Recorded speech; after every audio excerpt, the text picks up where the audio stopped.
Hello, in this video we're gonna check if there's a stereo speakers on Samsung Galaxy A25.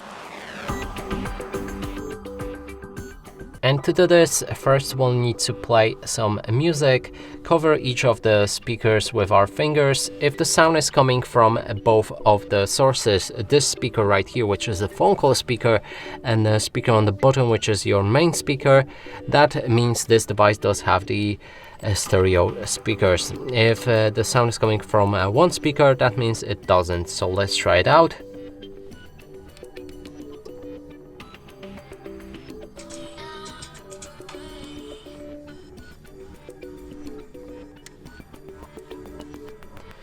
And I can already confirm that the sound was coming from both of the speakers, which confirms that this device does have the stereo speaker. And that's it for this video. Hope you like it. Please consider subscribing to our channel, leave a like and a comment below.